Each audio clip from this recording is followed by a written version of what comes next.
Hello everyone. Today I'm going to talk about the nuclear spins in silicon in quantum computing, and here's a brief review about this architecture, the history, how it works, and the recent accomplishments. So why silicon? Silicon has many advantages. It is abundant on Earth and can be highly purified, and its isotope silicon-28 has a spin 0 and a low spin orbit coupling. This can be treated as a semiconductor vacuum, which will contribute a very long coherence time of the donors. Furthermore, the phosphorus has very long electron coherence time and even longer nuclear coherence time. And this system is very common and mature in the semiconductor industry. All these advantages motivate our research on it and made this nuclear spin a potential candidate as a quantum memory in the future. Next, let's look back to its history. Experiments on electronic spin resonance in phosphorus silicon system can be dated back to half a century ago. In 1958, a spin echo experiment from donor electrons in silicon was conducted, and it showed that the coherence time is about 0.5 milliseconds in 1.4 Kelvin.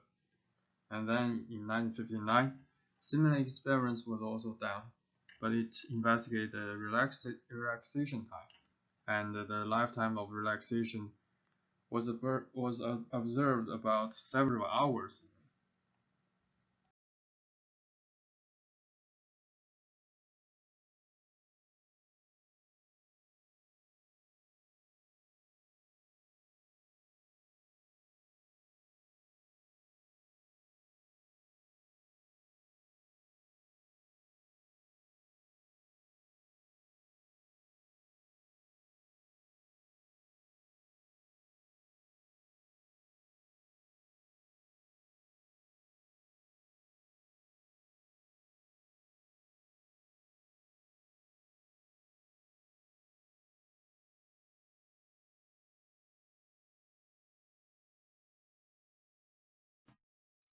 Here's a table of the recent progress in efforts to improve the coherence time of the nuclear spins in silicon. And we can find that the coherence time has been greatly improved for the past decade, and this will owe to the many new techniques to control the spins.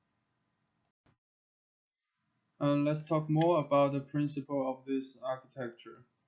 Under a magnetic field, the donor state was split into four distinct states because of the Zeeman effect. The nuclear spin and the electron spin can be manipulated by the radio frequency pulses and the microwave pulses. The sequence below here shows the process of store electron spin into nuclear spin and then the readout process. First, a spin echo pulses was applied to the electron to preserve the state, and then two pi pulses was applied to the system to transfer the electron spin to the nuclear spin, and then a refocused pi pulse is applied to the nuclear spin to preserve the state. Then another pi pulse, which is a reverse sequence of the previous one, is applied to transfer the state back to the electron. And finally, the spin echo was applied for the readout. And so we can see that the storage time here is determined mainly by the decoherence time of the nuclear spin. And in this paper, the decoherence time was about 65 milliseconds, about 11 Kelvin, and by applying a CPMG sequence instead of this spin echo, the time will rise to 1.75 seconds in 5.5 Kelvin, and the fidelity is over 90%. Next is the readout process. Since nuclear spins serve as a storage, we read the electron spins to determine the nuclear spins. There are different ways to read a single qubit and its examples. So first, this is an electrical way to measure the example. The D0 state here is the state of the donor, and we apply a current to this system, and their electrons flow in the conduction band. And if suppose the D0 state is here and it has a spin up electron, and if the electrons in the conduction band has a spin down, which is different from the electrons in the donors, it can be captured by the D0 state to form a D- state, and so the current measured here will be lower than expected. So we can then, by manipulating the spin state of the conduction band and the donor state, we can read out the state of the spins. Another readout method is the single shot readout, which has a different architecture from the previous one. So in this case, there's a single electron transistor here, which has two barriers and also a source and a drain, and the donors are placed in the top gate here. By controlling the gate voltage, we can select a voltage which only allows the spin up electrons to tunnel from the barrier, tunnel through the barrier from the gate to the island of the single electron transistor. And if so, it will generate a current from the source to the drain. And by measuring this current, we can determine the state of the electrons. Here are some recent devices for the single shot readout. And compared with the previous one, they have another component to generate the magnetic field to control the spin of the donors. And this is a video about the whole process, which can help us better understand how it works. And first, the electron will be loaded to the donors, and then the electrons will flip from the spin down to spin up by the magnetic field. Then the gate voltage is changed so that only the spin up electrons can tunnel to the island of the single electron transistor, and then the current will be generated through the source and the drain. After measuring that, it will be emptied and a new cycle will begin. A new readout method for donors in semiconductor is by the high precision optical spectroscopy. So the original state of the donor is a D0 state, and after the optical excitation, it will become an exciton, and due to the different states after the optical excitation, different states can be distinguished by the photoconductivity. So here is an example. So suppose after we apply the lasers to the system, we only find this peak here. So we can check the energy and the photoluminescence intensity to determine that this peak only corresponds to this transition here, the black arrow here. So in this case, we can determine that the electrons will go from here to here, and the original state is this state where the electron spin is one half and the nuclear spin is minus 1/2. This is a general principle and form of this architecture, and the main challenges for the architecture is the working temperature and how to scale this up. Here is a recent paper that reports a breakthrough to make this architecture work in a room temperature.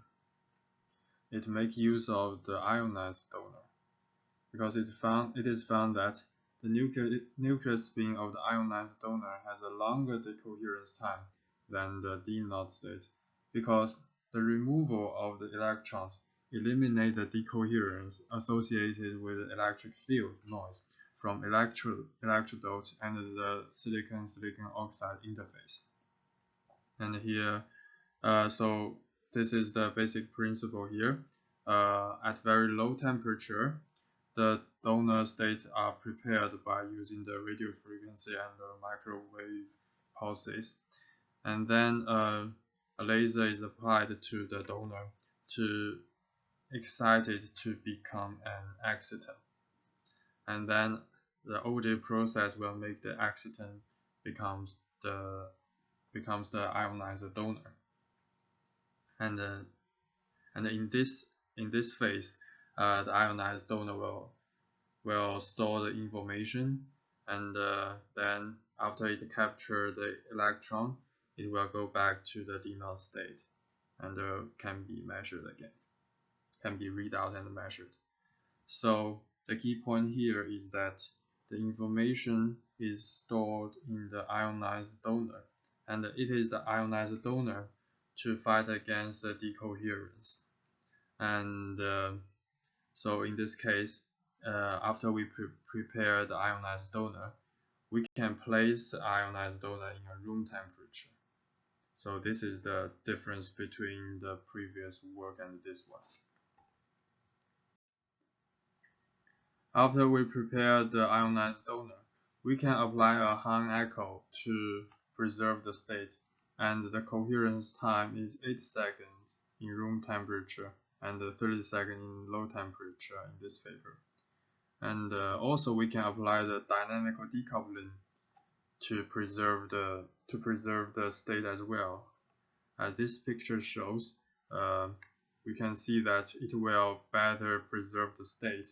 And the paper reports that the coherence time is 39 minutes in the room temperature and 180 minutes in the low temperatures. And the fidelity here we can see is also is not that high as the low temperature in the room temperature, but it's still a really big through.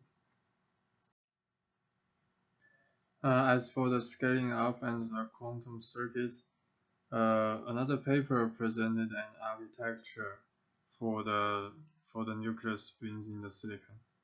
So they propose a sandwich structure where the 2D lattice of donors qubits are between the two vertically separated control layers to form a mutually perpendicular cross-gate array. And this new architecture will have a new guideway for us to build our future quantum systems. So in the future, there's still a lot to be done, and we need to first find the best way to couple multiple qubits and to build up quantum circuits. And some research have been done on quantum dots for the multiple qubits, but seldom was done on the silicon, on the nuclear spins in silicon. And the second, higher working temperature is also an important aspect. And the researchers suggest that using some much deeper donors like the chalcogens or using wider bandgap materials like silicon carbide may help to make this architecture work in room temperature. And finally, it's also required to realize the manufacturing with low impurities. So this is the end of my presentation. Thank you for listening.